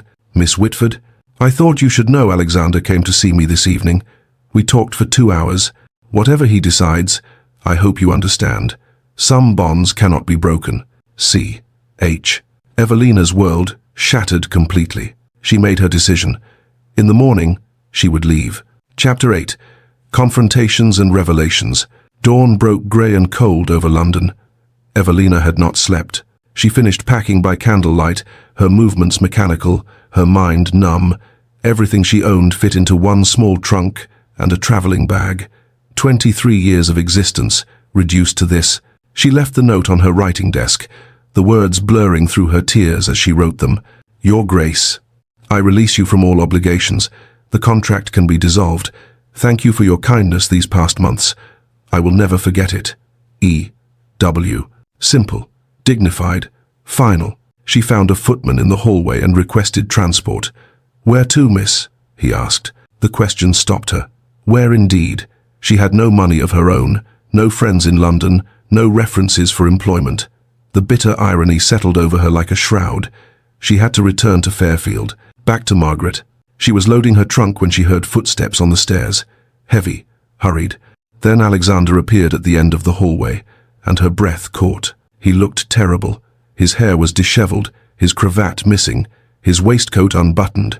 He clearly hadn't slept either. You're leaving? It wasn't a question. Evelina forced herself to meet his eyes. Yes, because of what Caroline told you, that I visited her, did you? A pause that lasted an eternity. Yes. The confirmation broke something in Evelina's chest, but she maintained her composure. Then there's nothing more to discuss. There's everything to discuss. Evelina, let me explain. I don't want explanations. I want... She couldn't finish. What did she want? Love, freely given. A man who chose her without reservation. Things she had no right to demand. She tried to move past him, but Alexander blocked her path. It matters to me, he said. What you want, does it? Truly? Or am I just another obligation? Alexander's frustration finally boiled over. You are the most infuriating, stubborn, remarkable woman I have ever met, and He stopped abruptly, the words dying on his lips. You what? Evelina demanded, echoing their conversation from days ago. But his walls were still up, his defenses intact. I need you to stay, to give me time. Time for what? To decide between me and Caroline? To work out which is the more advantageous match? That's not... I won't be chosen, Alexander. Evelina's voice was steady despite her breaking heart. I choose myself. For the first time in my life, I choose myself. She pushed past him and left. The journey to Hampshire was long and lonely. Evelina hired a public coach, spending precious coins she'd saved from household management. The other passengers, a merchant's wife, 2 clerks. An elderly clergyman ignored her, absorbed in their own concerns. She arrived at Fairfield Manor as dusk was falling, the familiar grey stone looking grimmer than ever in the fading light. Margaret answered the door herself, clearly having dismissed most of the staff. Her shock at seeing Evelina was almost comical. "What are you doing here?" Evelina lifted her chin. "The engagement is ended. I need temporary lodging until I can make other arrangements." Margaret's expression shifted to cruel delight. I knew he'd come to his senses. Once a bastard, always a bastard. The old Evelina would have crumbled. The new one simply asked, "May I stay or not?" Margaret's calculation was visible. Having Evelina here, defeated, was too delicious to refuse. The servants' quarters, fine. In London, Alexander stood in his study surrounded by reminders of Evelina. The household accounts in her precise handwriting, a book she'd left on his desk, a ribbon marking her place, her sketch of the rose garden, which he'd found and kept without telling her. "Where's Miss Whitford?" Lord Hawthorne stood in the doorway, his usual cheer notably absent. "She left. And you let her go?" Alexander's composure cracked. "I don't know how to do this, James. I don't know how to be what she needs. Did she ask you to be anything other than honest?" "She asked me to love her. And do you?" Silence stretched between them. Then, quietly, "I'm terrified that I do." Hawthorne crossed the room and poured them both brandy. "Then why did you let her leave?" "Because I did go to Caroline last night. Evelina was right about that." Hawthorne's hand stilled on the decanter. "And Caroline said she wanted me back, that she'd made a mistake, that we could start again." "What did you say?" Alexander took the brandy but didn't drink. "I told her she was 5 years too late, that whatever I felt for her had died the day she married Harwich, that I couldn't even remember why I'd loved her in the first place. Because all I could think about was Evelina." The words poured out now, unstoppable. Her courage, her kindness, the way she transforms when she plays piano, how she makes me want to be better than I am. "You're an idiot," Hawthorne said flatly. "I'm aware. Go after her. She won't want to see me. Then make her listen." Alexander arrived at Fairfield Manor that evening, travel-worn and desperate. He pounded on the door with enough force to wake the dead. Margaret answered, her face draining of colour when she saw him. "Your Grace, I didn't. She doesn't wish to see you." "Let her tell me that herself." Margaret's desperation was palpable. She was losing control again, and she knew it. But she had one final card to play. "You think you're so noble, rescuing her, but she was never yours to rescue. That marriage contract you found? It's fraudulent." Alexander went very still. "Explain." "My husband's solicitor and I created it. After Whitford contacted you last summer, he was dying, guilty, wanted to provide for his bastard. We knew you'd honor an old family contract, so we made one." The truth settled over Alexander like ice water. There had never been an original agreement between the fathers. "Why are you telling me this now?" Margaret's smile was venomous. "Because you have no legal obligation to her. You're free. Take your Caroline and leave Evelina to her proper place." "And what?" came a voice from the shadows. "Is my proper place, Lady Margaret?" Evelina stood in the doorway to the servants' hall. She'd heard everything. Alexander saw devastation flash across her face before she mastered it. But instead of breaking, Evelina stood taller. 23 years, she said, her voice ringing with quiet power. 23 years you've tried to make me believe I'm worthless, that I don't deserve love, respect, or even basic dignity. Because it's true." "No," Evelina cut her off. "It was never true. I survived you. I survived neglect and cruelty and constant diminishment. And I discovered something. My worth doesn't come from a contract, or a father's acknowledgement, or even a duke's protection." She looked directly at Margaret. "It comes from me, from who I am, from what I've endured and overcome." Then she turned to Alexander. "You owe me nothing. The contract is void, as she says. You're free to choose Caroline or anyone else, Evelina. But I'm free too. Free from you," she looked back at Margaret, "and your poison. I'm leaving Fairfield, and I will never return." Margaret's fury exploded. "Leave? And go where? You have nothing." "I have myself." Evelina's smile was small but genuine. "That's more than you ever gave me, and it's enough." She turned toward the door. "Evelina, wait, please." She paused, but didn't turn. Alexander's voice was raw, stripped of all ducal composure. "The contract may be fraudulent, but what I feel isn't. I went to Caroline last night to end whatever ghost still lingered. I told her I couldn't love her because I was in love with someone else." Evelina turned slowly. "I'm in love with you," Alexander said. "I have been for months, I think, but I was too afraid and too stupid to see it. You said I won't let myself love you were right, but I'm trying. I'm here. I'm telling you." Tears streamed down Evelina's face. "How can I believe you? Because I'm standing here, terrified, telling you the truth. Because I'm asking no, begging you to give me another chance. And if I can't, if I'm too hurt, then I'll wait. I'll prove it. Every day for the rest of my life if necessary." Margaret's screech cut through the moment. "This is absurd. She's nothing. No one." Alexander never took his eyes off Evelina. "She's everything." Evelina stood between her past and her future. Trust versus self-protection. The familiar pain of disappointment versus the terrifying possibility of hope. But she'd learned something these past months. She was brave. She was worthy. She could risk.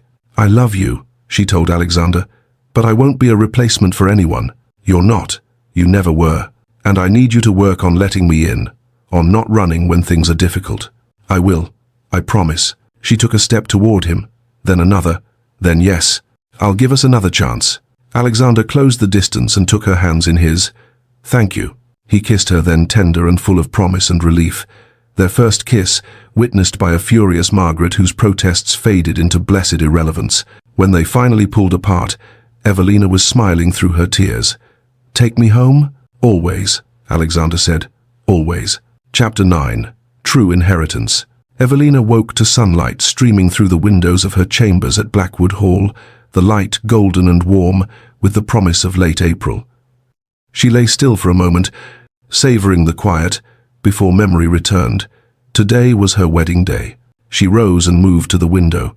Below, the rose garden sprawled in full bloom, pink and white and crimson blossoms covering every vine and bush. Alexander had begun its restoration the day after their reunion at Fairfield, hiring a small army of gardeners to reclaim what had been lost. It was his wedding gift to her, he'd said, a symbol of things once dead now blooming again. A knock at the door, and Mrs. Hartwell entered bearing a breakfast tray and wiping away happy tears. "Your wedding day, my dear girl." Evelina embraced the housekeeper, this woman who had shown her kindness when she'd expected none. "Thank you for everything."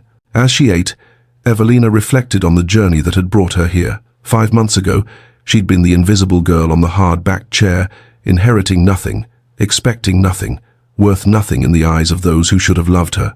Now she sat in a duchess's chambers, about to marry a man who had taught her that love was not obligation but choice. The transformation still felt like a dream. The wedding would be small and intimate by their choice. 50 guests, no more. People who genuinely cared for them rather than the 300 society demanded. Her gown hung ready, simple ivory silk, elegant in its restraint, but the lace at the sleeves and neckline was special, taken from Alexander's mother's wedding dress, a gift that had made Evelina weep when he'd presented it. "She would have wanted you to have it," he'd said simply. Another knock. Evelina called permission to enter, expecting her lady's maid, but instead Beatrice and Constance appeared in the doorway, both looking hesitant. "May we come in?" Beatrice asked. Evelina hadn't seen her half-sisters since that terrible night at Fairfield. Surprise rendered her momentarily speechless. Then, of course, they entered, both dressed simply but elegantly. Constance spoke first, the words tumbling out as if rehearsed. "We wanted to apologize. For years of silence. We should have defended you against Mother. We were cowards," Beatrice added quietly. "You were brave." Evelina felt old anger stir, then fade. They had been children, as she had been, shaped by the same woman who had tried to break her. "You were children, as was I. I forgive you." The relief on their faces was palpable. Constance stepped forward. "Mother has left England, gone to live with her sister in Edinburgh. She couldn't bear the scandal after. Everything." Evelina felt only relief, no triumph. Margaret's exile was her own doing, her own choice. "I hope she finds peace." "You're generous," Beatrice said, "more generous than she deserves." A moment of fragile connection passed between the three sisters. It would never be deep affection. Too much history stood between them, but perhaps, in time, something like friendship might grow. "Thank you for coming," Evelina said. "It means more than you know." The Blackwood Chapel was small and ancient, its stone walls dating back to the 13th century. 50 guests filled the wooden pews, Lord Hawthorne as Alexander's best man, Lady Pemberton surprisingly present as Evelina's supporter, household staff who had become friends, a few carefully chosen members of society who had proven themselves genuine. As Evelina walked down the aisle on Mrs. Hartwell's arm, the housekeeper, standing in as the mother she'd never had. She saw Alexander waiting at the altar. His expression stole her breath. Awe and love and lingering disbelief at his good fortune, all written plainly on his face for anyone to see. The cold duke was gone entirely, replaced by a man whose heart showed in his eyes. The vows were traditional, the same words spoken by countless couples before them, but when Alexander said "I do," his voice cracked with emotion, and when Evelina echoed the words, she meant them with every fiber of her being. Their kiss was tender and sweet, witnessed by people who genuinely wished them well. No calculation, no scheming, just pure joy. The wedding breakfast was held in Blackwood's great hall, the long table laden with spring flowers and fine food. Laughter echoed off the ancient stones as toasts were made. Lord Hawthorne stood, glass raised. "I've known Alexander since our days at Cambridge. I've seen him in many circumstances, usually dour ones, but I've never seen him happy, until Evelina." Lady Pemberton followed, her voice carrying authority. "To the Duchess of Blackwood, may she inspire us all to value character over circumstance. She has certainly inspired me." Then, at Alexander's request, Evelina played the piano. She'd composed a piece herself over the past weeks, pouring into the music everything she felt. Sorrow transformed to joy, loneliness becoming connection, winter yielding to spring. When the final notes faded, there wasn't a dry eye in the hall. After the breakfast, Alexander took Evelina's hand and led her to his study. "I have something for you, a wedding gift." He handed her a sheaf of legal documents. Evelina recognized the seal of his solicitor and began to read. Fairfield Manor had been purchased by the Sinclair estate. "Why would you?" she began, confused. "Keep reading," Alexander urged gently. The next document outlined the transformation. Fairfield was to be converted into a home and school for young women in difficult circumstances. Girls like Evelina, illegitimate, orphaned, displaced, denied opportunities through no fault of their own. They would be educated, trained in useful skills, given the tools to build independent lives. The home would be called the Whitford Foundation. Evelina's tears came fast and unstoppable. "You're transforming my prison into someone else's salvation." "Our salvation," Alexander corrected, taking her hands. "I want to run it together. Your vision, your compassion, your understanding of what these girls need, they should benefit from all of it." "This is more than I ever dreamed," Evelina whispered. Alexander smiled. "You dreamed too small. From now on, we dream together." Late afternoon found them in the rose garden, seated on a stone bench, surrounded by blooming flowers. The guests had departed, the household settled into evening, quiet, and they were finally, blissfully alone. "Do you remember what you said that first day?" Evelina asked. "She inherits me, and I own everything." Alexander's lips quirked. "I was trying to sound commanding. Did it work?" "It terrified me, but now I understand what you meant." "Do you?" "You were saying I wasn't inheriting things, money, property, titles. I was inheriting a partnership, a life." Alexander took her hand, threading their fingers together. "And I inherited you, your strength, your grace, your capacity for forgiveness. You brought me back to life." "We inherited each other," Evelina said softly. "Yes, and that's worth more than any estate or fortune." They sat in comfortable silence, watching the sun paint the sky in shades of rose and gold. "I want children," Alexander said eventually. "Eventually. If you do," Evelina smiled. "Eventually. But let's enjoy this first, just us." "Agreed." He paused. "I need to tell you something. About the contract." "What about it?" "I knew it was fraudulent within a week of receiving it." Evelina turned to stare at him. "What?" "My father's papers were meticulous. There was no record of any agreement. I had my solicitor investigate immediately. He confirmed the forgery." "Then why?" "Because your father's letter was genuine. His love for you, his regret, his desperation to protect you, that was all real. The contract might have been fake, but his intent was true. And when I saw you that day at Fairfield, so dignified in your pain, I knew I wanted to honor what he couldn't do in life." Evelina absorbed this revelation. "So you never owed me anything?" "No. Everything I did by choice. Even falling in love with me? Especially that." His smile was tender, though I fought it terribly. "And now I surrender gladly." As twilight deepened, they returned to the house. At the threshold, Alexander lifted Evelina in his arms. "What are you doing?" she laughed. "Carrying my Duchess across the threshold. Tradition." I thought you hated tradition. I'm learning to appreciate certain ones. He carried her inside, into warmth and light. In the great hall, the household staff had assembled, all wearing broad smiles. "Welcome home, Your Grace, Mrs. Hartwell said, her voice thick with emotion. And for the first time, Evelina truly felt it. This was home. Not because of the grand rooms or the ancient title, but because she was loved, valued, and free to be completely herself. Alexander set her down gently, keeping his arm around her waist. "Happy?" he asked quietly. She looked up at him, at the life they'd built from nothing, at the future stretching before them bright with possibility. "More than I ever thought possible." "Good, because I intend to spend the rest of my life making you happier still." Together, hand in hand, they ascended the grand staircase, equal partners, beloved and beloved.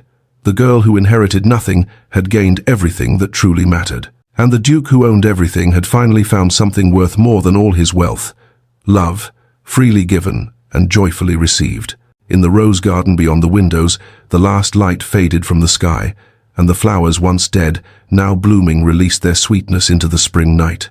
And so, the girl who inherited nothing discovered she'd inherited everything that truly mattered: love, dignity, and the courage to choose herself. If Evelina and Alexander's journey touched your heart, please show your support by hitting that like button. It helps more people discover these stories of hope and second chances.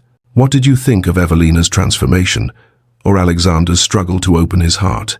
Share your thoughts in the comments below. I love reading every single one, and your insights often inspire future stories. Don't forget to subscribe to Lyra's Romance Stories and ring that notification bell so you never miss a tale of love conquering the odds. Every week, I bring you new historical romances filled with strong heroines, brooding heroes, and the happy endings we all deserve. Up next, you might enjoy The Duke's Daughter Called Her Mummy, and it made him break his vow never to love again. Just click the cards appearing on your screen now. Until our next story, remember, your worth is not determined by what others give you, but by who you choose to become. Thank you for spending this time with me. Sweet dreams, dear listeners.